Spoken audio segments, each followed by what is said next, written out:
Easy twisty, best.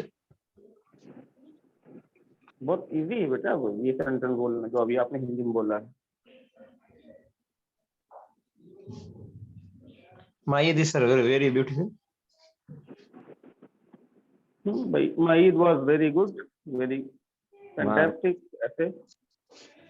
My Eid is very good, very fantastic. Great, बहुत अच्छी थी।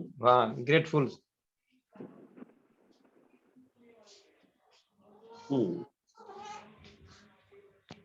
तो ये बात है बेटा।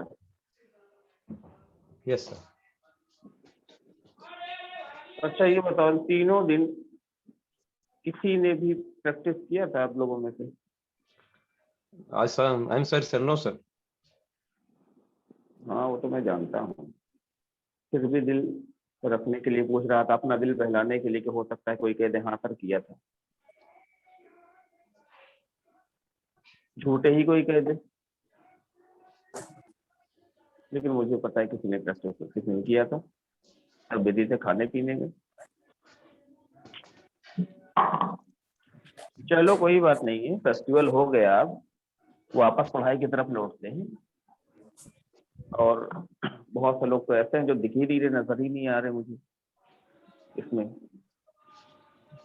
अभी तक बैठे जो है वो कबाब चल रहे हैं कि पहले खा लें तब बात करें। वालेकुम अस्सलाम।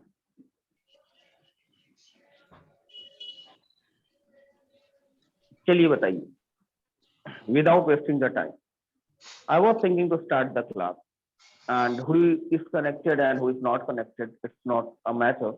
Matter is that have to lead your course as soon as possible because it must be finished next month. So for leading the class, I would like to know that what was the last class you were given?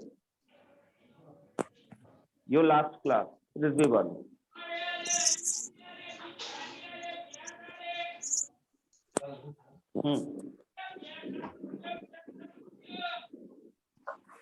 I can speak Hindi sir.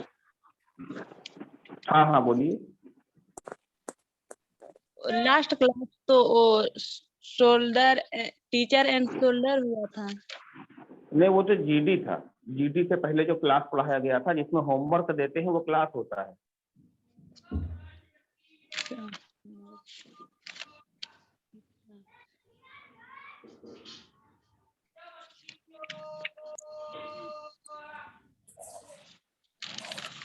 बताया जाए।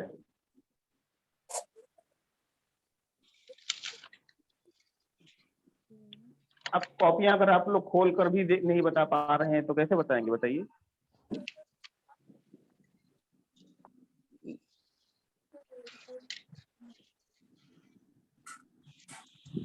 मैं भूल गई हूँ कौन सा copy में लिखी हूँ।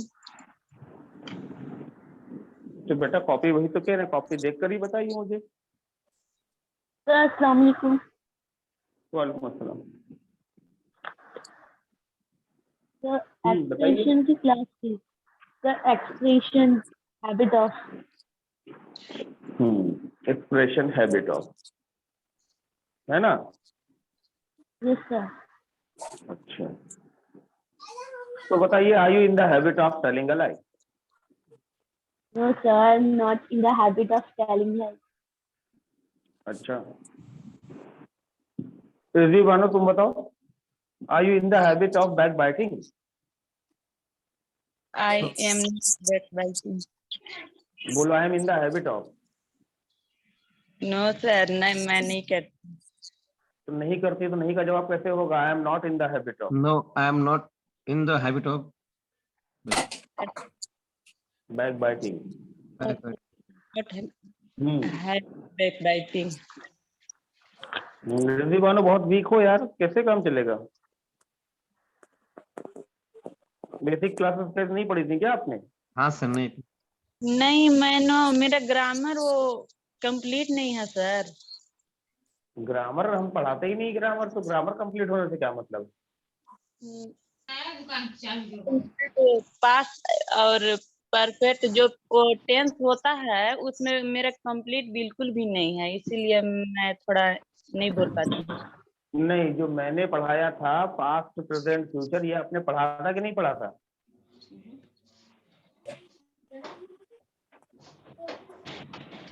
बताइए।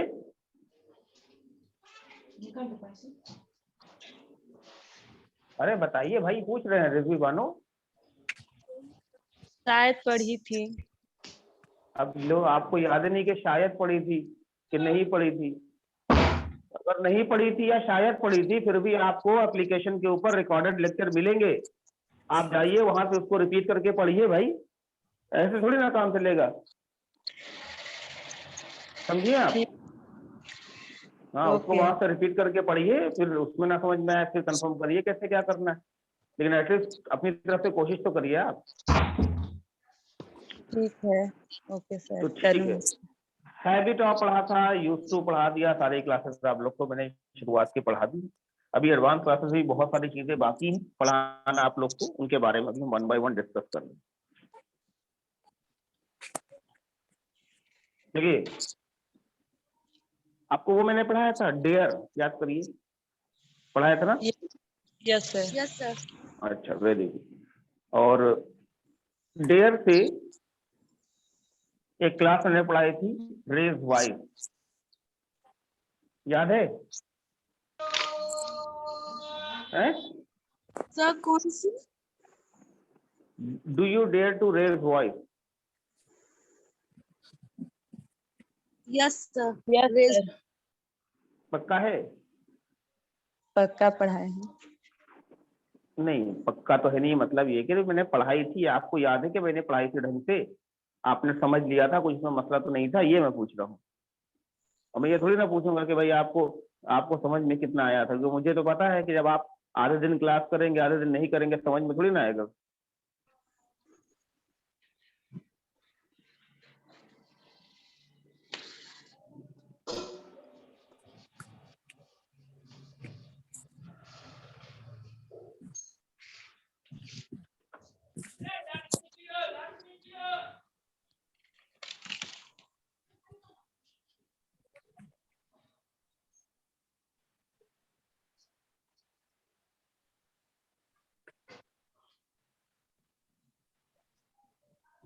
अच्छा, नो एक्शन आप लोग को याद है मैंने पढ़ाया था बेटा? Yes sir, no action. बताइए, नो एक्शन किसे कहते हैं?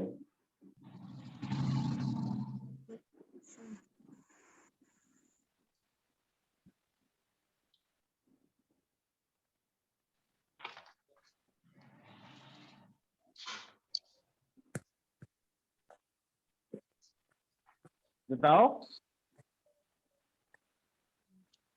What is no action? अगर कोई आपसे पूछे नो एक्शन क्या है तो क्या बताओगे? कोई बता पाएगा भाई? आप में से कोई ये बता सकता है? एक लाइन लिखाई भी थी मैंने कि व्हाट इज नो एक्शन, आगे एक लाइन थी।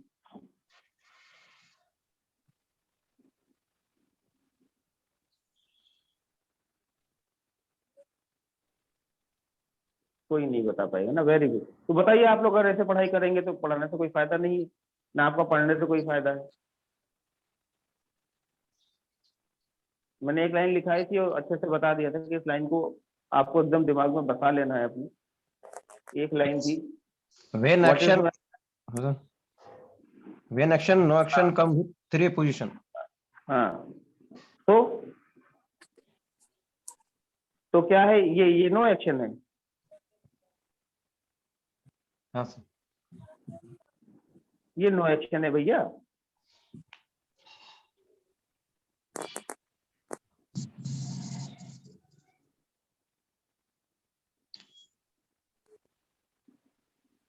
ये नो एक्शन है, ये तो एक्सप्रेशन है। नो एक्शन तुमको नहीं पता? Every name is called no action, name, occupation, quality, condition.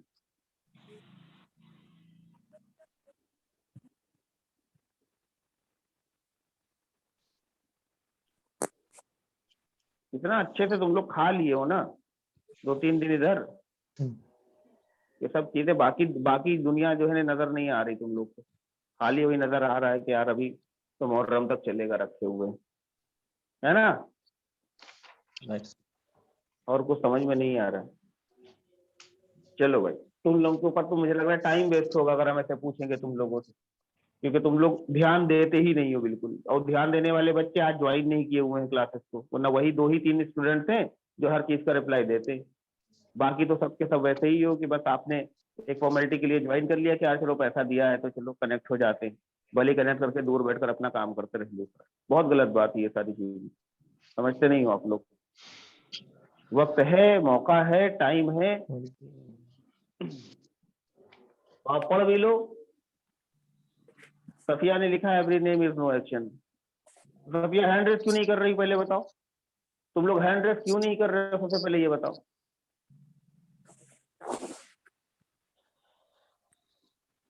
Hand raise अगर नहीं करना है तो सबको म्यूट करके हम पढ़ा दें क्या खाली। बेटा लाइव क्लासेस पढ़ाई जाती हैं, आपको मौका मिलता है, चांस मिलता है कि आप बोल सके, उसके अंदर बात कर सके, और आप कोई हैंड रेस कर ही नहीं रहा। चलिए देखिए कब तक आप लोग हैंड रेस नहीं करते, मैं खड़ा कर इंतजार कर लेता हूँ भाई। हैंड रेस करिए तो आगे क्लास बढ़े। एक और 2 लोग से मैं क्या पूछूं, उनको तो कुछ पता भी नहीं है।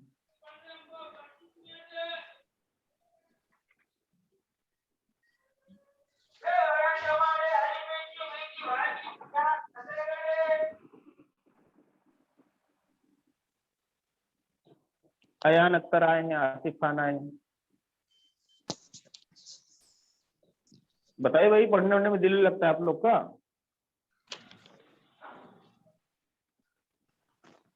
Do you like to study? Yes, sir. I likes to study. Yes, sir. I'll soon. तो ये कौन सा स्टडी का लाइक है तुम लोग का, जो मुझे समझ में नहीं आता कि मुझे हाथ जोड़ना पड़ता है तुम लोगों से कि भैया हैंड रेस करो, तब आओ बात करते हैं, तब पूछते हैं सवाल जवाब। इतनी रिक्वेस्ट कराते हो तुम लोग, ऐसा क्यों? कितना कहना पड़ता है हैंड रेस करने के लिए, कितना कहना पड़ता है, और जो है प्रैक्टिस के लिए कितना कहना पड़ता है। इतनी रिक्वेस्ट क्यों कराते हो? Simple, my work is to teach you only. तो आप एक कनेक्ट हो, 2 कनेक्ट हो, हैंड रेस करो ना करो डज नॉट मैटर। मैं यहाँ क्लास पढ़ाऊँ, आप प्रैक्टिस करो ना करो, मुझे फर्क नहीं, लेकिन असल में मैं ऐसा हूं नहीं, ठीक है। बस ये चीज है, मुझे लगता है कि अगर मैं पढ़ा रहा हूँ तो डिलीवरी भी उसकी होनी चाहिए। बस मैं इधर से पढ़ा रहा हूँ, आउटपुट कुछ निकल ही नहीं रहा उसके अंदर, है ना। तो ये चीज बहुत ज्यादा डिसअपॉइंट करती है। चलिए कोई बात नहीं, बाकी जो लोग ईद मना रहे हैं अभी भी ईद मनाते रहें, और मैं क्लास नहीं पढ़ाऊंगा, और आप लोग बिल्कुल भी एनर्जी के साथ में नहीं आते हैं पढ़ने, ये मुझे अच्छा नहीं लगता है भाई। एनर्जी मिलेगी तो इधर से पढ़ाई भी अच्छी मिलेगी आपको, है ना। ऐसे एकदम ढीली ढाली पढ़ाई आप लोग करोगे, बोलोगे नहीं, रिक्वेस्ट कराओगे कि हाँ हैंड रेस करो भैया, अनम्यूट कर रहे हैं, रिसीव कर लो प्लीज, आओ बोल दो प्लीज, जवाब दे दो, ऐसे आप रिक्वेस्ट कराओगे तो मुझे भी ना ऐसे धीरे धीरे चिड़ होने लगेगी, मैं किसी को भी करूंगा ही नहीं अनम्यूट। सीधा मैं यहाँ अपना लेक्चर बोलूंगा आपको, फटाफट जो 1 घंटे में पढ़ाता हूँ 15-20 मिनट में लिखा यहाँ से, और आपसे तो कहूँगा नोट करो, जाओ बैठ के प्रैक्टिस करो। अगर ऐसे वाला पढ़ना हो तो बता दो भैया, तो ऐसे ही बैठ के पढ़ाएं तुम लोगों को फिर हम। देखो तुम लोग बेटा सीरियस नहीं हो पढ़ाई को लेकर। क्या लिखा है? Condition. कंडीशन का मतलब क्या होता है?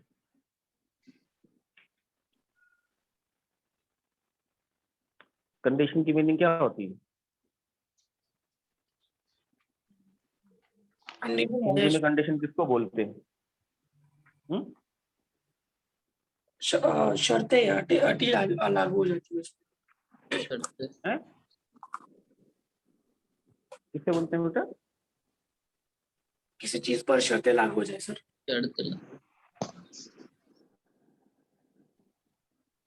स्थिति जिसको बोलते हैं ना, स्थिति को बोलते हैं, मतलब हाँ उसकी स्थिति, किसी Yes, चीज sir. की हालत, जी हाँ सर। कोई चीज कैसी है वो उसकी कंडीशन। नो एक्शन में कंडीशन पढ़ाई थी, लोगों की कंडीशन पढ़ाई थी आप लोग को। नो एक्शन में जो कंडीशन पढ़ाई थी वो लोगों की कंडीशन थी, है ना, नेम, ऑक्यूपेशन, क्वालिटी, कंडीशन। ये नो एक्शन में जो आपको मैंने कंडीशन पढ़ाया था वो लोगों की कंडीशन थी, हैप्पी, सैड, एंग्री, ऐसे करके। आज जो कंडीशन पढ़ेंगे ये लोगों की नहीं बल्कि चीजों की कंडीशन के बारे में, लेकिन कैसी कंडीशन। सबसे पहले जानना जरूरी है कैसी कंडीशन कहाँ पर यूज होता है सेंटेंस। जैसे देखिए एक स्ट्रक्चर यहाँ पर हम लिखते हैं कि जब भी कंडीशन बोली जाती है चीजों के लिए तो स्ट्रक्चर यूज होता है ये। क्या लिखा है? It is done. अब ये इट इज डन क्या है, इसमें आप चाहे जितना दिमाग लगाओगे आपको तब तक क्लियर नहीं होगा जब तक मैं आपको समझाऊंगा, क्योंकि पैसिव वॉइस भी सेंटेंस ऐसे होता है लेकिन ये पैसिव वॉइस नहीं है ना। और इट इसके साथ डन क्यों लगा हुआ है यही आपको समझाना है। देखिए बहुत मर्तबा इस तरह के सेंटेंस बोले जाते हैं जैसे कोई चीज कैसी है और आप जवाब देते हैं ये चीज ऐसी है। यानी किसी चीज की जब कंडीशन आपको बतानी होती है तो आप बोलते हैं ये चीज, और अगर प्रेजेंट में बता रहे हैं तो इज लगाते हैं, और जैसी है वो एक्शन यहाँ डन कर दिया जाता है, क्योंकि डन का मतलब होता है एक्शन की थर्ड फॉर्म। एक बार फिर से समझिएगा और आसानी से समझाते हैं। मान लीजिए कोई ऐसे चेयर है, ठीक है, ऐसे यहाँ पे देखिए, मान लीजिए ऐसे वो चेयर है,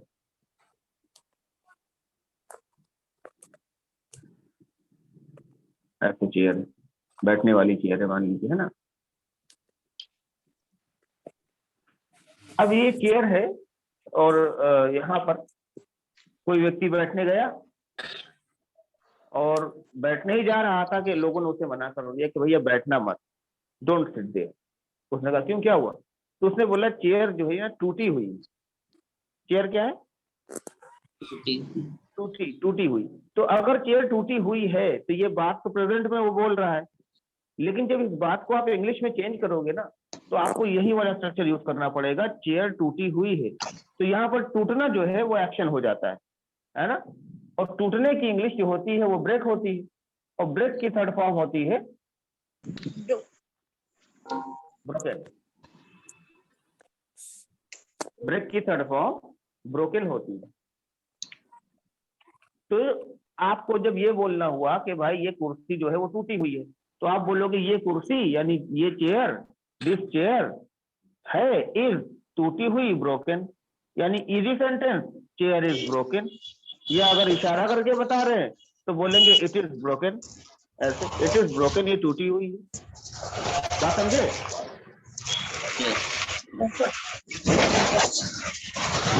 तूफान जिनके माइक में आ रहा है, ये तूफान किनके माइक में आ रहा है भाई?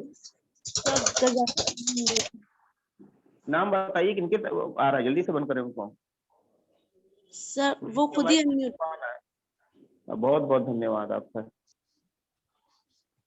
तो देखिए इट इज डन, इसका मतलब ये चीज ऐसी है। फिर से ध्यान दो, ये वो चीज है, ये प्रेजेंट में है इसीलिए हम इज बोल रहे हैं, और ऐसी है यानी ये एक्शन की थर्ड फॉर्म है। ये चीज ऐसी है यानी ये चीज टूटी है तो इट इज ब्रोकन या चेयर इज ब्रोकन। इस की जगह पर नाम भी लेकर बोला जा सकता है, चेयर इज ब्रोकन, चेयर टूटी हुई है, ऐसे वाला सर। बात समझे आप? यस हाँ, चेयर इज ब्रोकन। ऐसे देखिए मार्केट में कप वगैरह मिलते हैं ना, कप, चाय के प्याले मिलते हैं, खरीदने कभी जाते हैं तो उनमें ना कई तरह की टूटन होती है। कभी कभी आप देखिए वो थोड़ा सा एकदम अंदर से लकीर पड़ी होती है ना, कैसे भारी ऐसे, लेकिन आप बाहर से देखते हैं बाहर से फ्रेश है, अंदर से लकीर पड़ी हुई है। तो उसको पता है कि कौन सा चिटकना बोलते हैं? उसे हम बोलते हैं इंग्लिश में चिप होना, चिप। और चिप की जो थर्ड फॉर्म होती है ना वो चिप्ड हो जाती है, चिप्ड हो जाएगी वो। अगर देखिए कप ऐसा हो, कोई भी चीज ऐसी हो कि मान लो ये बोतल है ना, और ये शीशे की बोतल है, और ये मैं जब इसको खोल के देखूं अंदर से तो मुझे लगे कि हाँ ऐसे लकीर इधर साइड में पड़ी हुई है टूटने वाली, लेकिन बाहर से मुझे कुछ न लगे ऐसे। मैं पानी भर दूं और पानी बाहर ना निकले, तो एक तरफ से टूटा हुआ होना जिसमें आर पार लिक्विड नहीं जा सकता है। तो मैं बता दूं उसके लिए चिप्ड का यूज करते हैं और बोलते हैं इट इज चिप्ड, यानी ये अंदर से चिटका हुआ है। अगर अंदर से नहीं चिटका हुआ है डाइनिंग टेबल पर वो क्या बोले भाई म्यूट कर लो, फिर बात करो घर पे आप लोग। ले आबे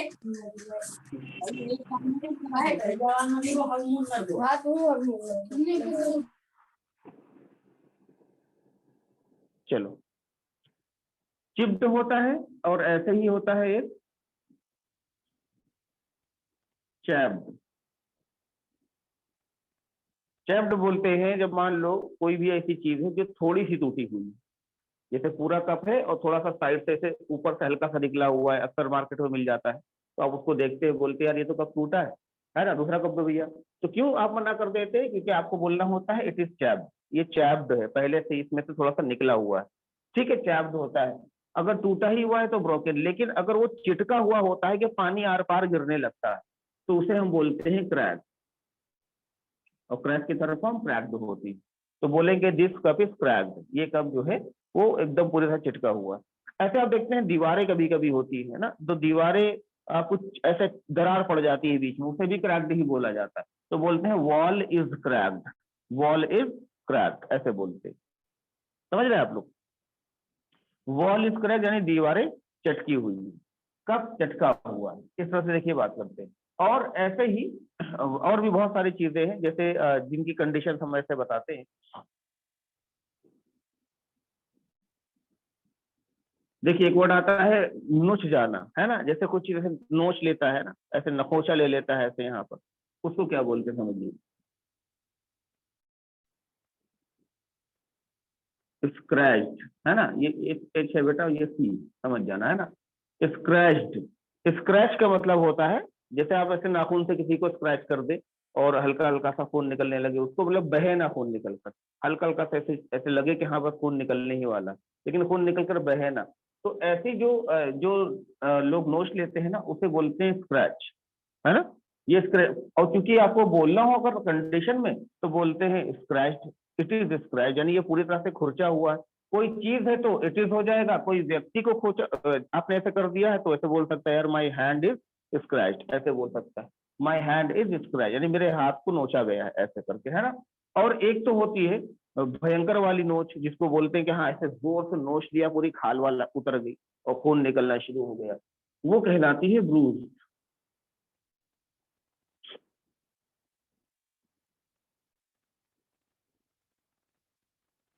है ना, वो कहलाती है ब्रूज्ड।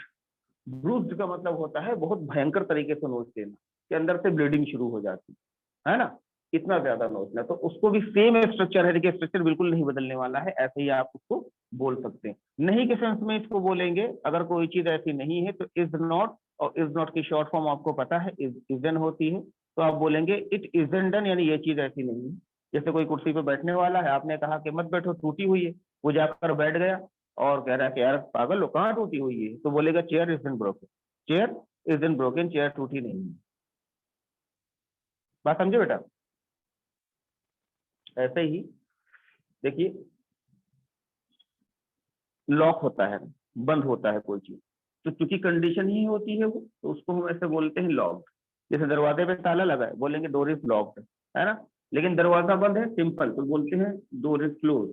खुला है, ये सब कंडीशन है, देखिए ओपन, ठीक है, ओपन, क्लोज, लॉक्ड, है ना, इजी सेंटेंसेस हैं रोजाना बोलने वाले, और अक्सर इसमें लोग गलत बोलते हैं, इसलिए मैं आपको बता रहा हूँ कि अगर ताला लगा हुआ है तो बोलते हैं लॉक्ड, बंद है जनरली तो क्लोज्ड बोलते हैं, या खुला हुआ है तो ओपन बोलते हैं। ऐसे ही देखिए एक वर्ड आता है चोरी हो जाना, और चोरी हो जाने की स्टील, और थर्ड फॉर्म स्टोलन।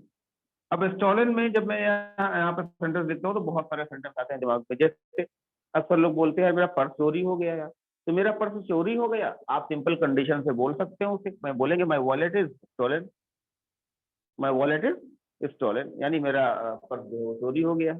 ऐसे ही कुछ भी चोरी हो जाए तो समथिंग इज स्टोलन, ये चीज चोरी हो गई।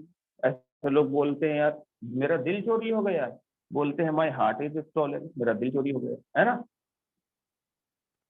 और जब ये बात आती है हार्ट स्टोलन, तो एक वर्ड मैं आपको पढ़ा दूं, बहुत ज्यादा बोला जाता है ये हार्ट स्टोलन जो वर्ड है, ये बहुत ज्यादा बोला जाता है तारीफ के लिए, है ना, इसको तारीफ के लिए बोलते, जब बहुत तगड़ी वाली तारीफ करनी होती है, एकदम बिल्कुल जैसे बिल्कुल खो जाइए तारीफ में, है ना।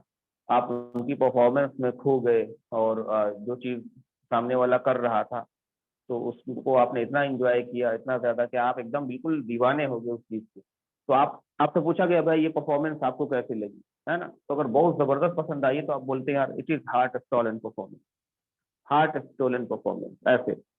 हाँ, यानी ऐसी परफॉर्मेंस थी कि एकदम पूरा दिल दिमाग उधर ही चला गया मैं, बार बार वही चीज जहन के अंदर नाच रही।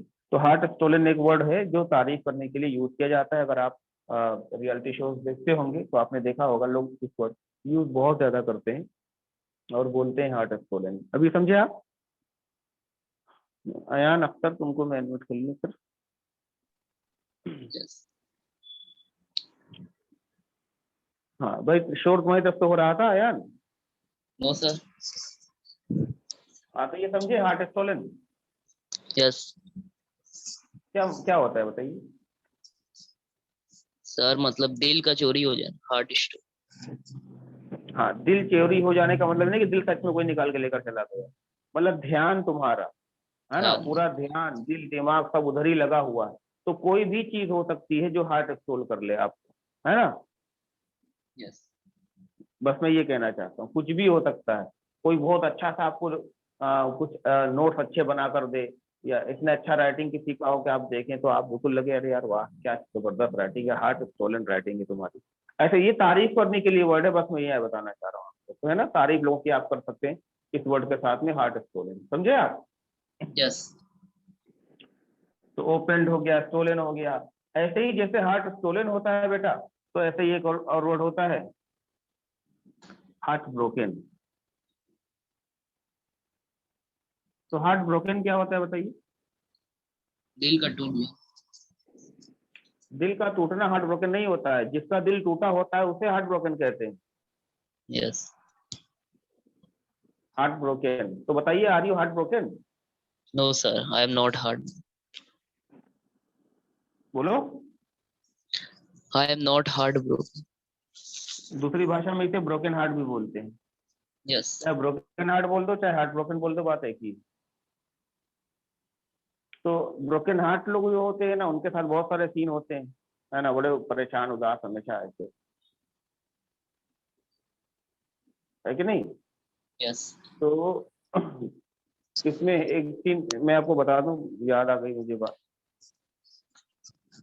भाई।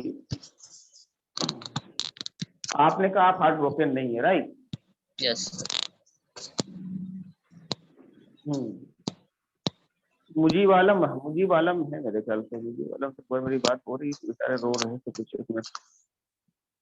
Mujib Alam sir, Yes, sir. Are you heart broken? No, sir. I am not heartbroken. You are not heart broken? Yes. आप भी नहीं है। Yes, sir. Ayan Akhtar is not heart broken, you are not heart broken. तो who is heart broken? Who is heart broken here, do you know? जो हो वो खुद से हैंड रेज कर दे।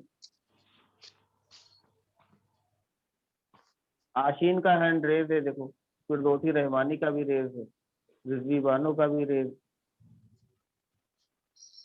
भाई आप लोग ब्रोकन हार्ट हैं? No, sir, बताइए। I'm not broken heart. अच्छा, तो आपको मैं बता दूं, सर जो है ना, अहमद सर है ना, he is big heart broken. पता है आपको? नहीं पता है? No, sir. हाँ पता है। कैसे पता है? कैसे पता है? कह रहे मुझे पता है। मुझे आलम कैसे पता है तुम्हें? No, sir. हाँ भाई, वही तो मैं पूछ रहा हूँ। How did you come to know mister Ahmad is a big heart broken? बहुत तगड़ा वाला दिल टूटा इनका एक बार, पता है? आप लोग जानना चाहेंगे क्या हुआ था? Yes, sir. Yes, sir. तो चलिए मैं जनाता हूँ आप लोग को, तो ध्यान केंद्रित कर लीजिए, और जो मैं पढ़ाऊंगा उसको इंग्लिश में बोलना है आपको, कोशिश करके, है ना। तो कौन कौन है? आशीन बेटा, जब आपकी तरफ से साउंड एकदम क्लियर है तो आप क्यों म्यूट हो गए? जब आपकी तरफ से आवाज नहीं आ रही है तो आपको अनम्यूट ही रहना चाहिए। जिनकी तरफ से आवाज आती है उनको मैं यहाँ से बंद करता हूँ। Okay sir. Sumaiya Salim, yes sir. हाँ तो अगर साउंड नहीं आ रहा है बैकग्राउंड से तो आप लोग अनम्यूट रह सकते हैं। तो देखिए सीन क्या होता है, हार्ट ब्रोकन जो लोग होते हैं इनको पहचानने के 3 तरीके होते हैं। पहले तो जब से आपको किसी को पहचानना हो, भाई किसी के यहाँ देखिए टीवी वगैरह चल रहा है, आप लोगों में टीवी न्यूज कुछ ना कुछ चल रही है, उसको बंद करिए या फिर म्यूट हो जाइए वापस तुरंत,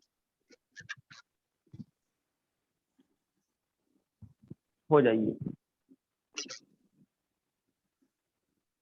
तो मैं आपको बता दूं 3 निशानियां होती हैं बच्चों पहचानने की, कि आप कैसे पहचानेंगे ये व्यक्ति हमारे बीच में कौन है।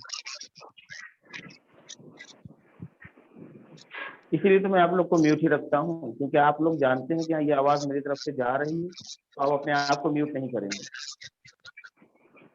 मैं कह रहा हूँ किसी के यहाँ टीवी चल रहा है या कोई न्यूज देख रहा है या कोई मोबाइल देख रहा है, उसकी आवाज भाई आ रही कि नहीं आ रही आवाज, जो लोग सुन पा रहे हैं बताइए। आ रही Yes, sir. आ रही। तो ये कितने एनोइंग साउंड है ना, कितना डिस्टर्ब कर रहा है। लेकिन जिसके यहाँ चल रहा है, अब कौन है ये देखो, अयान है और सदफ रजा है और मुजीब वाला, 3 ही 4 लोग हैं, तो आप ही 3 ही 4 में से किसी घर में चल रहा होगा ना ये। पास नहीं है सर। लेकिन हर कोई कहेगा सर मेरे यहाँ है ही नहीं ये चीज।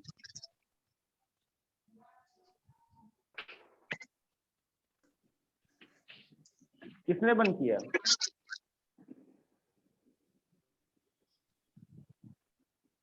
किसके यहाँ आ रहा था बताइए।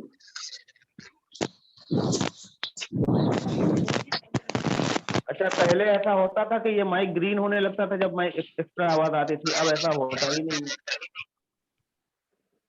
तो मुझे पता चल जाता था कि किस यहाँ से आवाज ऐसी आ रही है। देखो है ये बंदा बंद नहीं करेगा, क्योंकि ये इसको ये लगता है ना कि मुझे सर आपके साउंड से हो रहा है सर, मेरी तरफ से कैसे? मतलब आप बोल रहे थे वो डबल आवाज आ रही। ये आपकी अच्छा, आवाज दोबारा आ रही है। तो मैं तो एक ही बार बोल रहा हूँ ना।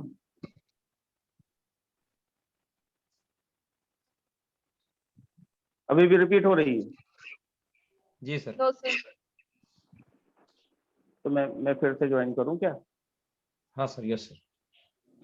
हम्म, जी सर। अब ठीक आ रही है सर, अब ठीक आ रही है आवाज। तो ऐसा तो होना नहीं चाहिए, क्योंकि आवाज तो बहुत, नेटवर्क भी ढंग का है यहाँ पर, और क्या इश्यू है?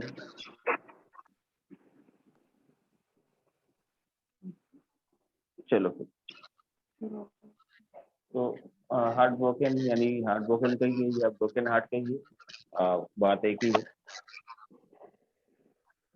अब उसमें ये है कि मैं बता रहा था कि Ahmad sir big heart broken, तो सीन ये होता है, मैंने आपको बताया था 3 निशानियां होती हैं जिनसे पहचाना जाता है अगर आपको किसी को पहचानना हो कि भाई इसका दिल टूटा है कि नहीं टूटा है। देखो सबसे पहली चीज बेटा ये है ना कि ये लोग बहुत तन्हाई पसंद होते हैं। तन्हाई पसंद जानते हो ना, इनको एकांत अच्छा लगता है, अकेलापन। पार्टी भी चल रही तो भी अलग खड़े रहेंगे ये, हाँ अकेले रहना अच्छा लगता है। पार्टी भी अगर चल रही है तो ये लोग अलग ही रहेंगे, है ना, अलग एकदम बैठे रहेंगे वहीं पर, सन्नाटे में ये बैठे रहेंगे। दूसरी ये चीज होती है, ये हमेशा चेहरे को ना, ऐसे चेहरे को साफ सुथरा बहुत नहीं रखते, मतलब उनके चेहरे पे ना हल्का हल्का ऐसे पूरा भरा रहेगा, बाल वाल निकले रहेंगे, दाढ़ी कट भी नहीं कराएंगे। बात समझे? और सर कट नहीं लड़कियों में कराते हैं। हाँ मैं बता रहा हूँ, पहले लड़कों लोग को समझ लो, अहमद सर की बात हो रही है ना। और तीसरी निशानी ये है कि अगर आप इनको गौर से देखो, इनकी आंखों में गौर से देखो, तो आपको लगेगा ये और ये पूछ लो कि यार क्या हुआ, आंखों में देखकर ये पूछ लो भाई क्या हुआ, तो आपको लगेगा अभी तुरंत ये रोना शुरू कर देगा। तो आंखों को गौर से देखोगे तो पता चल जाएगा। अगर किसी को अकेला पाओ तो जान जाओ कि भैया, या फिर शादी में भी आया है लेकिन दाढ़ी वाड़ी से सेट करा के नहीं आया, तो समझ जाना क्या है, हार्ट ब्रोकन। Heart broken. तो मैंने कहा Ahmad sir is the big heart broken, बहुत तगड़ा दिल टूटा हुआ था इनका, पता है एक बार। और एक बार की बात है, बोलो once upon a time. Once upon a time, Ahmad sir अपने रूम में अकेले थे। Ahmed sir was alone in was his room. हाँ, in his room. Simple, Ahmad sir was alone in his room. ठीक है, अकेले थे। मैंने भी क्या कहा, आदमी अकेला रहता है ज्यादातर, तो अकेले थे। एंड वो एक सैड सॉन्ग सुन रहे थे, sad song. He was listening to sad melody. हाँ, कैसे बोलोगे? He was he listening was to listening to sad song. Sad melody. हाँ, सैड सॉन्ग सुन रहे थे। तो जब सैड सॉन्ग सुन रहे थे तो होता नहीं कि आदमी और ज्यादा याद करने लगता है कि यार ये क्या है ना, वही वही चीजें फिर याद आने लगती है। तो ये उठे, बोलो बोलो, he got up. Get up की सेकंड फॉर्म है, हाँ, he got up. He got up यानी ये उठे और इन्होंने एक पेपर लिया। पेपर है ना, पेपर ऐसे होता नहीं, पेपर पेपर का टुकड़ा। बोलो he took a paper. Give the He took a paper. He took a paper, इन्होंने एक पेपर का टुकड़ा लिया और एक ब्लेड लिया, ब्लेड। बोलो he took a And he blade. took a blade. और ऐसे करके he cut his hand, ऐसे he cut his hand. he cut his hand। क्योंकि कट जो है ना वो सेकंड फॉर्म थर्ड फॉर्म सब सेम होती है उसकी, अलग से कुछ होता है नहीं। हाँ, तो ही कट हिज हैंड। कैसे बोलोगे बताओ? He cut Cut his his hand. hand. यानी अपना हाथ उन्होंने काट लिया और उसके बाद लेटर ऐसे पेपर ऐसे रखकर माचिस की तीली ऐसे लगा लगा कर इसमें से जो खून निकल रहा था ऐसे, he started writing a letter. He started He started writing a letter. हाँ, भाई सुन नहीं पा रहे हो क्या आवाज मेरी? हाँ, सुन पा रहे हो तो उसका रिपीट कर दो, क्योंकि मैं आपसे ये भी नहीं कर रहा हूँ ट्रांसलेट करो, क्योंकि मैं इंग्लिश में बोल ही दे रहा हूँ। बहुती को रिपीट कर दो आप लोग। He started Writing a letter. writing a letter. हाँ, यानी पत्र लिखना शुरू कर दिया इन्होंने। अब जब पत्र लिखना इन्होंने शुरू किया तो लिखते लिखते लिखते लिखते आखिर में ऐसे पहुंचे कि किसी ने दरवाजे पर नॉक कर दिया, किसी ने।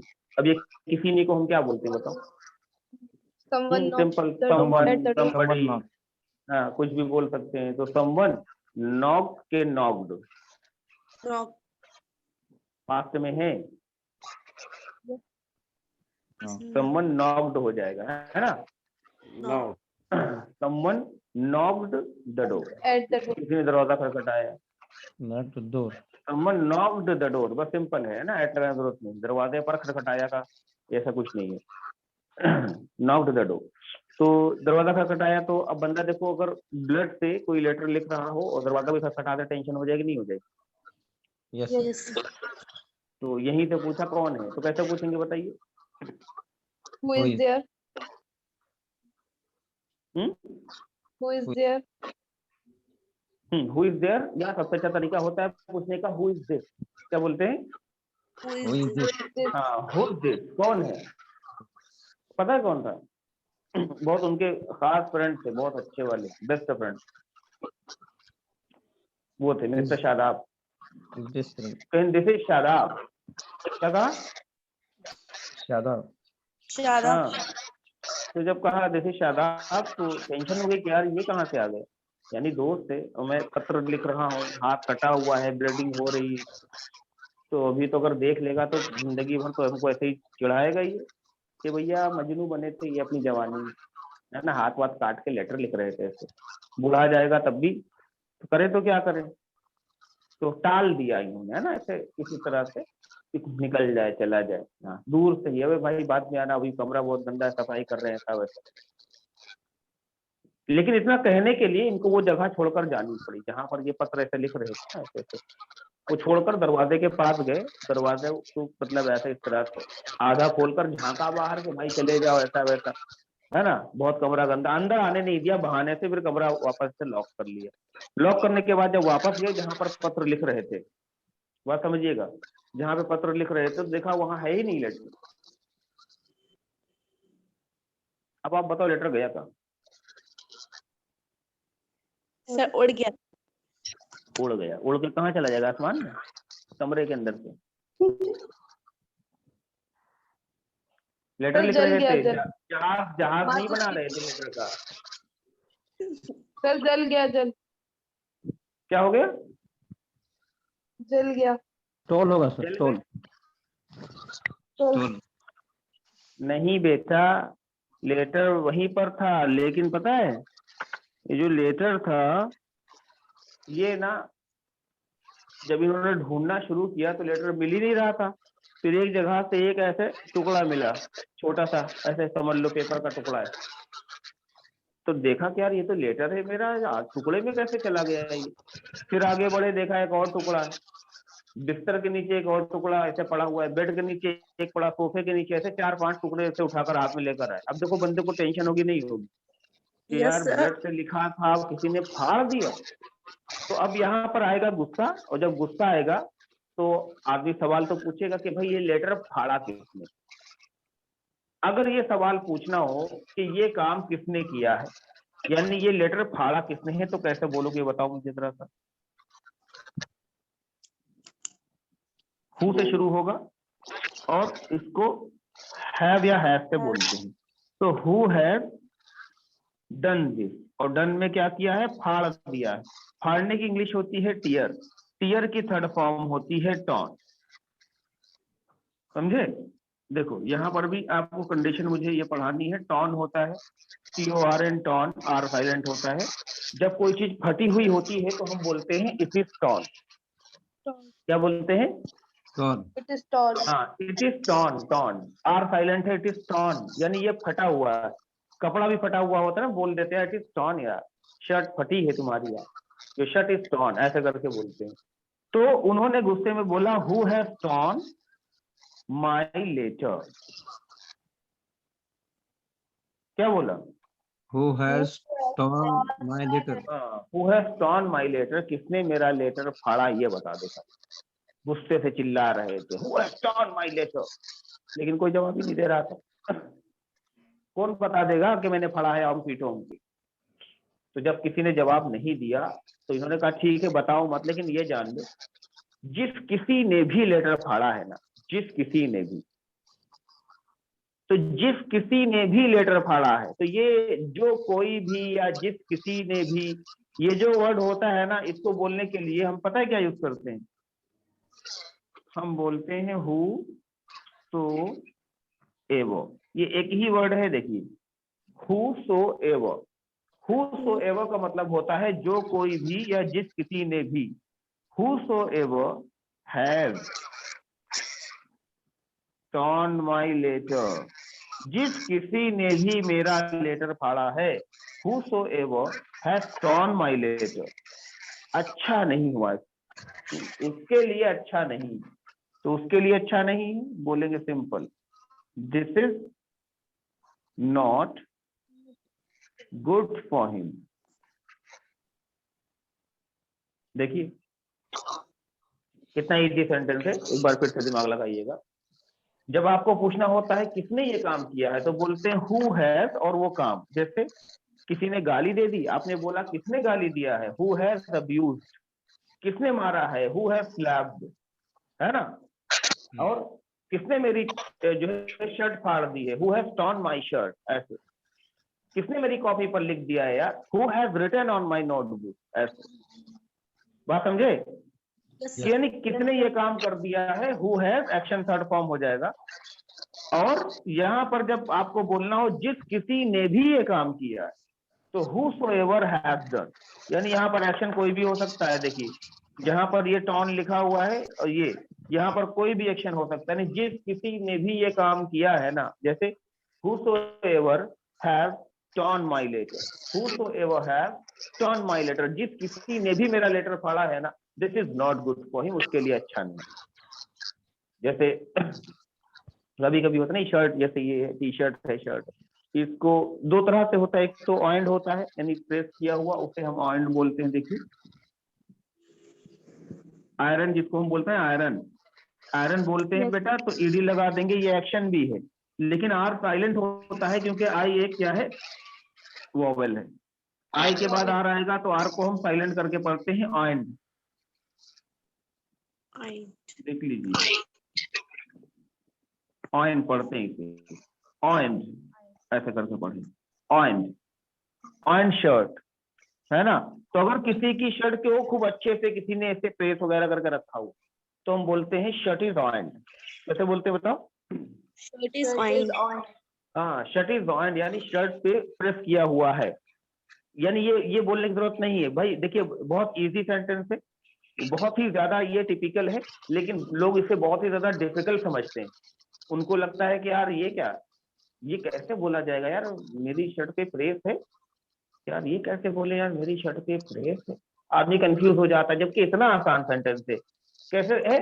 माई शर्ट इज ऑन, मेरी शर्ट पर आयरन है, मेरी शर्ट पर इस्त्री है ना। क्योंकि ट्रांसलेट करने वाले तो ट्रांसलेट ऐसे कर सकते हैं, हाँ, कि iron is on my shirt, ऐसे बोल देंगे वो लोग। लेकिन तरीका क्या है? तरीका है कि कंडीशन बतानी है कि शर्ट की कंडीशन कैसी है भाई। शर्ट की कंडीशन है कि उस पर प्रेस लगी हुई है, तो बोलेंगे शर्ट इज ऑन। कैसे बोलेंगे? Shirt is shirt is on. नहीं है शर्ट इज एन ऑन, नहीं है, जाओ, शर्ट इज एन ऑन, नहीं है शर्ट। जैसे कभी होता नहीं, सामने वाले को बोलते हैं कि यार आयरन कर लेते यार, क्यों, क्या हुआ यार? अरे यार your shirt is an on. कैसे बोलोगे? Your shirt is an on, तुम्हारी शर्ट ऑन नहीं है, प्रेस नहीं है। अच्छा, एक तो ये हो गया कि ऑन होती है, एक होता है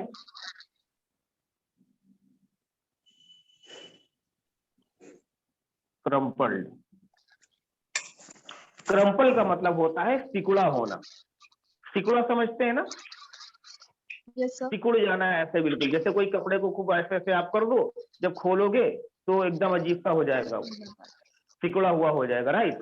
तो ऐसे ये कपड़े भी होते हैं भाई। अगर आप वॉशिंग मशीन में धुलिए और उसको अच्छे से सुखा लीजिए, और उसके बाद आप अगर उस पर आयरन न करें, यानी उसको आयरन अगर आप नहीं करते हैं, कॉटन का कपड़ा होता है तो कितना मसला होता है, आप नहीं पहन सकते ऐसे सीधा डाल, वो एकदम अजीब सा ऐसे किया हुआ रहेगा वो। तो सीन ये है कि अगर ऐसा है तो इसे बोलते हैं हम क्या, क्रम्पल्ड बोलते हैं।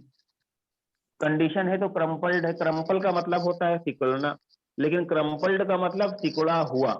क्रम्पल्ड का मतलब सिकुड़ा हुआ, तो आप बोल सकते हैं it is crumpled, your shirt is crumpled, तुम्हारी शर्ट जो है ना वो सिकुड़ी हुई। कैसे बोलोगे बताओ? Shirt is crumpled. Your shirt is crumpled. हाँ, योर शर्ट इज क्रम्पल्ड, है ना। अरे बेटा स्कूल जा रहे हो, your dress is crumpled, your dress is crumpled, तुम्हारा ड्रेस टुकड़ा हुआ है। तो अगर सिकुड़ा हुआ तो क्या करोगे? You should iron it, you should iron it. आप Iron इसको प्रेस कर लो, आयरन कर लो इसके ऊपर, है ना, ऐसे बोलो शुड के साथ राय देकर। ऐसे ही देखिए क्रम्पल्ड होता है, कभी कभी चादरें जो होती हैं बेडशीट की वो भी क्रम्पल्ड हो जाती हैं। चलते उतरते हैं, बच्चे खेलते कूदते रहते हैं तो चीजें क्रम्पल्ड हो जाती हैं। होती नहीं होती बेटा? Yes sir. आप घर में गए, अभी देखो आप लोग यहाँ बैठे हो, मैं आपको दिखा दूं पीछे बेंचेस लगी हुई हैं, बच्चों ने क्या हाल किया है उनका, अगर दिख जाए। देखो बेंचेस दिख रही हैं आपको? Yes sir. दिख रहे हैं ना सब, कैसे की क्या हालत बना रखी है। यस तो अब देखिए मैं यहाँ पर जाकर बाकायदा आपको दिखा सकता हूँ। देखिए ये शर्ट, ये वाला आप देख रहे हैं, है ना, किस तरह से कर दिया इन्होंने, सब ऐसे उठाकर समेट के रख दिया हुआ। तो ये कर दिया है इन्होंने हालात।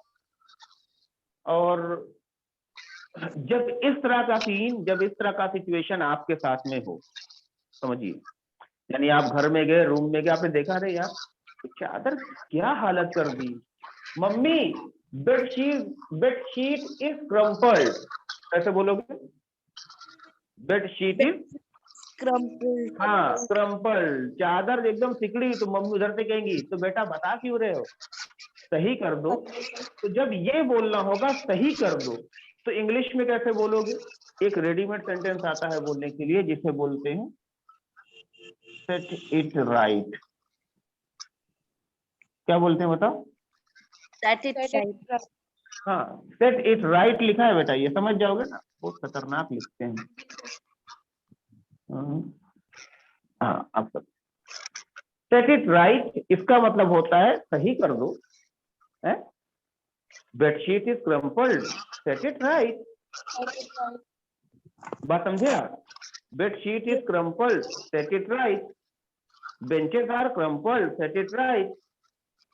तो सेट इट राइट का मतलब कोई भी चीज सही कर लो, कुछ भी, what ever, even even even मैं आपको बता दूं, अगर आप बाहर से आए हुए हैं और आप जो है एकदम ऐसे मजनू की तरीके से ऐसे आए गए, हाँ सर बताइए सर, लेकिन बेटा बाल तुम्हारे बिखरे हुए हैं तो क्या करें, set it right, set it right, यानी बालों को भी सही करने के लिए सेट इट राइट का यूज किया जाता है। ऐसे आप देखते हैं, मैंने देखा है गर्ल्स में फैशन होता है ना, वो एक साइड में दुपट्टा डालने वाला ऐसे, है ना, Yes, sir. कुछ सूट ऐसे होते हैं एक साइड में दुपट्टा डाले, तो वो बेटा कभी कभी होता है कि वो बार बार ऐसे करते करते करते करते वो ज्यादा पीछे खिसक जाता है, और Yes, ज्यादा sir. पीछे खिसक गया, अब लोग जा रहे होते हैं तो पता नहीं किसी का पैर पड़ गया, अब वो दुपट्टा तो निकल गया, अब मैडम चली गई, उनको पता नहीं चला। तो अगर ऐसा आप किसी को देखिए, आपकी फ्रेंड्स वगैरह हो, आपकी घर बहनें हो या कजिन्स वगैरह हो कि भाई दुपट्टा इधर उधर जा रहा है, तो बोलेंगे Set it right. Set it right. तो सेट इट राइट में इट में दुपट्टा बोल सकते हैं आप, इट में आप दुपट्टे को रखकर बोल सकते हैं, है ना, जैसे सेट योर दुपट्टा राइट, ऐसे आप बोल सकते हैं, आप अपने दुपट्टे को सही कर लो। या अगर इशारा करके आप बोल रहे हैं अरे यार दुपट्टा सही कर लो यार, सेट इट राइट, तो सेट इट राइट इट तब यूज करेंगे जब आप इशारा करके वो चीज बोल रहे हो, बात समझे। अच्छा कोई मैथ का सवाल लगा रहा हो, गलत कर दे कुछ, तो आप अरे क्या लगा दिया, सेट इट राइट, सही करो, कुछ भी सही करने के लिए सेट इट राइट का यूज कर दो। अगर रिक्वेस्ट कर रहे हैं तो लास्ट में लगा देंगे please, set it right please यार, है ना, सेट इट राइट प्लीज, सही कर लो यार प्लीज यार, इसको सही कर दो, ये वाले सीन होते, समझ में आ गया आपको। Yes, sir. Yes, sir. हाँ तो ऐसे करके आप लिख सकते हैं बेडशीट इज क्रम्पल्ड, नीचे लिखेंगे set it right. Yes, sir.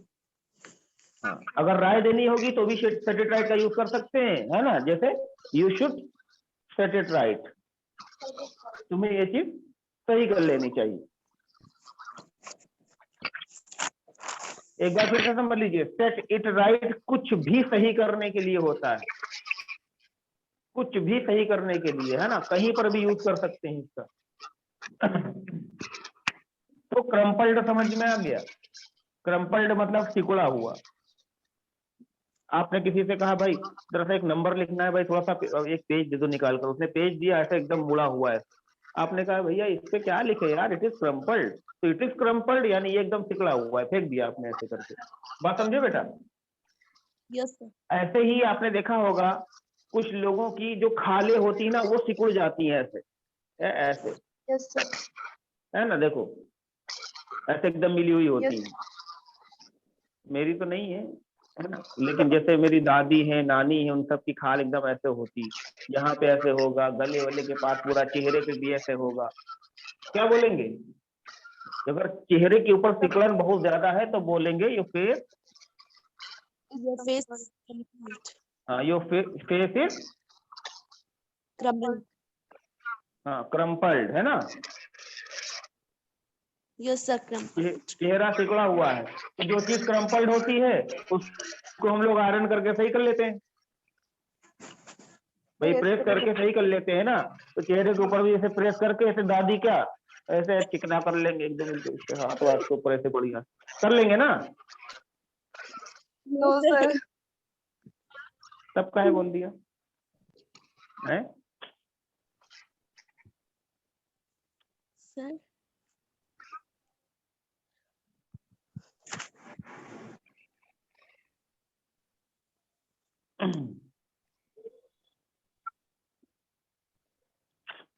हाँ सब लोग गायब है बेटा, तो समझ लीजिए बेटा, क्रम्पल्ड जो होता है वो चीजों का सिकुड़ना होता है, चेहरे की स्किन का सिकुड़ जाना ये क्रम्पल्ड नहीं कहलाता है, इसके इंग्लिश में बोलते हैं रिंकल पड़ जाना, झुर्रियां जिनको बोलते हैं ना, Yes, sir. Thank you. हाँ रिंकल, और रिंकल्ड हो जाएगा ये, तो shrink का समझे ना, use कहाँ होगा? किसका यूज बेटा, Shrink. स्पेलिंग बताइए। SHRINK shrink. तो श्रिंक का यूज तो और भी चीजों में किया जा सकता है, लेकिन जो चेहरे के ऊपर झुर्रियां होती है ना, चेहरे का जो सिकुड़ना होता है वो रिंकल कहलाता है, सुना होगा आपने ना, चेहरे के ऊपर झुर्रियां पड़ती हैं, झुर्री, Yes, sir. हाँ, तो उसको हम बोलते हैं रिंकल्ड। अब ये आप बूढ़े लोगों में देखते हैं, या जैसे शाहरुख खान है, शाहरुख खान को गौर से देखेंगे तो आप चेहरा अगर गौर से देखिए तो आंख के नीचे और यहाँ गले के नीचे ऐसा आपको दिखेगा। पहन तो नहीं शाहरुख खान की आप है, बताइए। No sir. नो हाँ, तब तो सही है, वरना आप बुरा मान जाती, क्योंकि सेंटेंस यही लिखाने वाला है कि भाई अगर आप शाहरुख खान को गौर से देखेंगे तो you would find the face of Shahrukh Khan, the face of Shahrukh Khan is wrinkled, the face of Shahrukh Khan is wrinkled। इसको ऐसे आप लोग को कॉपी पे यही लिखना है। इट में रख दिया the face of is Shahrukh Khan, the face of Shahrukh Khan is wrinkled। हाँ, यानी झुर्रियां पड़ी हुई हैं शाहरुख खान के चेहरे के ऊपर। बात समझे आप? Yes sir. Yes sir. Crumpled, wrinkled. ऐसे ही देखिए, जब हल्का सा सर्द मौसम होता है तो लोगों के ये होंठ होंठ लिप्स इतना फटते हैं, सूखते हैं। होठों का फट जाना कहलाता है चैप, चैप्ड हो जाता है। क्योंकि देखिए, क्रैक यहाँ पर यूज नहीं करेंगे। जैसा हो सकता है कुछ लोग, मैंने देखा है कुछ लोग क्रैक बोल देते हैं, है ना, लिप्स आर क्रैक। गलत है सेंटेंस पूरी तरह से, क्योंकि क्रैक का मतलब होता है कि आर पार से क्रैक हो जाना। ऐसे क्रैक का मतलब होता है, मान लो ये दीवार है तो यहाँ से ये क्रैक हुई तो ये इधर से भी क्रैक हो जाएगी, दोनों तरफ से क्रैक दिखेगी ना। तो अगर लिप्स आपके क्रैक हो जाएंगे तो यहाँ खाली ऊपर से हुआ, ये अंदर से भी दिखने चाहिए क्रैक, तो ऐसा तो नहीं होता है। इसीलिए स्किन के ऊपर जब कुछ ऐसा हो जाए कि आपको लगे ये क्रैक हो गया है, तो उसको क्रैक नहीं बल्कि हम लोग चैप बोलते हैं। और थर्ड फॉर्म चैप्ड होती है। तो अगर किसी का लिप्स ठंडक में तो होता ही होगा, बहुत लोगों को ठंडक में, और मेरे ख्याल से जब ये अभी सदा क्या बोलते हैं, हवाएं चलती नहीं, वो अजीब सी क्या आप निकलते हैं बाबा, ऐसे दिन भर किया करते हैं आप, है ना, दिन भर मालिश किया करते हैं। तो उसमें आपको ये बोलना पड़ता है कि भाई एकदम सूख गए हो, उसके बाद फट गए। अब फटने के बाद आप एकदम खामोश रहते हैं, जरा सा आपको कोई हंसी वाली बात आ गई, आप हंस दिए, पर तुरंत वो चट से फिर और ब्लीडिंग शुरू हो जाती है। ऐसा होता है कि नहीं होता है? हाँ, मेरे साथ तो बहुत होता है भाई ऐसा। तो अगर कोई ऐसा है तो उसे हम ऐसे ही बोलेंगे, भाई क्या बोलेंगे, बोलेंगे यार योर लिप्स आर, लिप्स यानी दोनों होठों की बात हो रही है ना, your lips are chap, your lips are chap, यार तुम्हारे होठ फटे हुए। तो यार तो क्या करे भाई, क्या करे, फटे हुए हैं, तो आप बोलेंगे यू शुड यूज बोरोप्लस। क्या बोलोगे? यू शुड हाँ, मैं बताऊं, बोरोप्लस से अच्छा तो कुछ होता ही नहीं इस मामले में। चाहे जितना भयानक होंठ फटाओ ना, 2 दिन आप खाली ऐसे को भरकर लगा लो, रात में डरावने लगोगे, थोड़ा सा व्हाइट व्हाइट पूरा ऐसे हो जाएगा, लेकिन सुबह तक जो है वो एकदम क्लीन हो जाता है, अच्छा हो जाता है। तो बोलेंगे you should use Boroplus. Chapped हो गया, रिंकल्ड हो गया, है ना, ऐसे ही है। तो हील्स क्रैक हो जाती हैं, उसमें भी क्रैक का यूज नहीं कर सकते? किसका बेटा? तो जैसे कि पैरों पे हो जाता है कि heels। मैं समझ नहीं पा रहा हूँ, आपकी आवाज मुझे समझ में नहीं आ रही, क्या आप कह रहे हैं, फिर से बताइए। सर्दियों में सर पैरों में जैसे कि वो हो जाते हैं ना, आप बता रहे हैं फट जाते हैं, पैरों में क्या तो हो सर जाते हैं, उसमें फट भी जाते क्रैक हैं? का जी जी हाँ जी, हाँ, तो उसमें भी सर स्किन के फटने के लिए चैप्ड होता है, लेकिन सॉफ्ट स्किन के फटने के लिए। अगर आप पैर की एड़ियों की फटने की बात करेंगी तो वो क्रैक होती है, क्योंकि वो पूरी से क्रैक फटी होता हुई है। होती है, खुली हुई। जी इसीलिए होती ना, आप देखें ना, एड़िया जो होती है वो खुली हुई होती है, यानी साफ साफ ऐसे दिखता रहता है, यस भयंकर तरीके से फट जाती है। तो वहां पर आप बोल सकते हैं हील्स आर क्रैक। और जो होंठ की स्किन होती है कितनी सॉफ्ट होती है, कितनी मुलायम होती है, यहाँ तक कि मीर ने कह दिया, क्या कहा, नाजुकी उसके लब की क्या कहिए, पंखुड़ी एक गुलाब की सी। नहीं सुना ये शेर? नो सर, नहीं सुना। हाँ, अरे जिसने सुना है उससे पूछ लेना, बहुत जबरदस्त शेर है, मेरा फेवरेट है। तो भाई होंठ तो बहुत नाजुक सी चीज होती है, तो सॉफ्ट स्किन के फटने के लिए चैप का यूज किया जाता है ना। और जो हार्ड सरफेस होता है उसको फटने के लिए हम क्रैक का यूज करते हैं। जैसे एड़ियां जो होती है ना, यहाँ पर जो होती है हील वाली, तो ये बहुत ज्यादा हार्ड होती है, आपको पता है, बहुत मोटी खाल होती है यहाँ की, तो ये जब फट जाएगी तो क्रैक बोलेंगे इसे, है ना। अच्छा, इसमें देखिए सवाल भी करते हैं कभी कभी। सवाल कैसे करते हैं? इज इट डन, ऐसे, क्या ये चीज ऐसी है या नहीं, बात समझे। हाँ, जैसे चेयर रखी हुई है, बैठने जा रहे हैं, बैठना बैठना मत, बैठना पागल, बैठना मत। हम क्यों नहीं बैठेंगे यार? इज चेयर ब्रोकन, क्या चेयर टूटी हुई है? तो बोला yes chair is broken, chair टूटी हुई है। नहीं, चेयर इज ब्रोकन, नहीं टूटी हुई, ऐसे बोलते। क्लियर है? Yes sir. ऐसे ही जब लोगों से सवाल पूछेंगे बेटा, तो इज एम आर से पूछेंगे। जैसे are you heart broken, not heart broken, या but mister Ahmad is heart broken, ऐसे बोलेंगे। ठीक है, तो ये देखिए कंडीशन है, ये मैंने कुछ ही कंडीशन लिखी है, होती बहुत सी कंडीशन, बहुत सारी, कोई भी कंडीशन, बस बोलने का तरीका देखिए ये हो ऐसे। क्लियर है? Okay sir. हाँ, तो इसमें बेटा जानते हैं, अभी जो मैंने आपको हार्ट ब्रोकन की स्टोरी छोटी सी बताई थी, इसको आप लोग ना कॉपी पे नोट कर लीजिएगा अपने, और नोट करके मुझे भेजिएगा। हाँ, कॉपी पे नोट करके कि क्या था, क्या हुआ था, कब उठे और कब इन्होंने लिखना शुरू किया। कोई दरवाजे पर आ गया, दरवाजे पर ये गए, उसको प्रेटेंड करके टाल दिया, फिर वापस आए, देखा देयर वाज नो लेटर, चिल्लाए, गुस्से से बोले where is my letter, where is my letter, लेकिन कोई जवाब नहीं दिया, है ना। उसके बाद देखे एक टुकड़ा पड़ा हुआ है, he got a piece of a letter. उसके बाद एक टुकड़ा वहां था, another piece was there, another piece, ऐसे करके and he collected all the pieces of the letter and started shouting, किसने फाड़ा लेटर को, who has torn my letter। ऐसे स्टोरी अगर बनाओगे बहुत बढ़िया स्टोरी बनेगी इस पर। सर बताओ। सर वैसे फाड़ा किसने था लेटर? अच्छा, अब आया क्वेश्चन तुम्हारे दिमाग में? अब सर आया? पहले पूछना चाहिए था ना। देखो ये है रूम, समझो, ठीक है।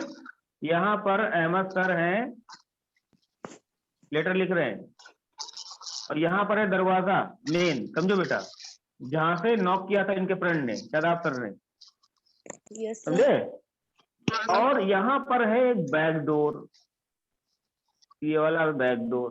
तो जब ये यहाँ गए इनसे बात करने के लिए, तो यहाँ से छोटुआ आया, लेटर उठाकर फाड़कर चुपके से कूद कर भाग गया। क्यों? क्योंकि एक दिन पहले छोटू को अहमद सर ने खूब कायदे से पीटा था। गुस्सा वही था, हार्ट ब्रोकन वाला। और छोटू ने ऐसे कुछ मजाक में कह दिया कि क्या भैया, क्या दाढ़ी वाड़ी सही करवा लीजिए, क्या पूरा ऐसे रखे हुए, अच्छा नहीं लग रहे बिल्कुल, मेरा मजनू लग रहा है, मजनू। वो मजनू कह दिया, वो गुस्सा हो गया, पकड़ के कूट दिया छोटू का। छोटू कह बदला तो लेंगे दोस्त एक दिन, यही दिया बदले का दो। ये इधर गए, वो इधर आया, लेटर उठाया, छत्ते छत्ते खड़ा ऐसे फेंका और फुलक से गायब हो गया। जब ये वापस आए तो देखा देयर वाज नो लेटर। बात समझ गए? Yes sir. हाँ, बस इतना है। तो इसको स्टोरी में एक छोटी सी बनाना, आधे पेज की स्टोरी, क्योंकि अब स्टोरी क्लासेस आने जा रही हैं आप लोगों की, है ना। तो यहीं से ऐसे शुरू करो, स्टोरी क्लासेस कर। सारी स्टोरी पास्ट में होती है, तो पास्ट के सेंटेंसेस से आप आराम से बना लीजिएगा। Okay sir. Sir wherever and whenever का यूज कहाँ होता है? किसका बेटा? वेरेवर। whenever, whereas। हाँ, तो वेन एवर का मतलब होता है कभी भी, कभी भी के सेंस में यूज होता है, यानी जब कभी भी, जब बोलना होता नहीं है, वेन एवर। और वेरेवर का यूज होता है कहीं पर भी, किसी भी जगह पर। जैसे तुम जहां कहीं भी मुझे बुलाओगे मैं चला आऊंगा, ऐसा आप बोलते हो ना, तो आप इसको इंग्लिश में ऐसे ही बोल सकते हैं, I will come when ever you call मी।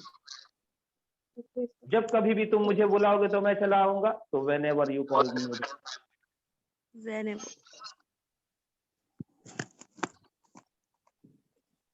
तो इसको आपने स्क्रीनशॉट लिया कि मैं फोटो क्लिक करके दे दूं आप लोग को?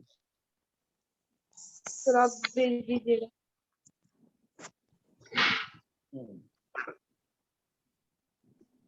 तो ठीक है, मैं भेजे देता हूँ इसको।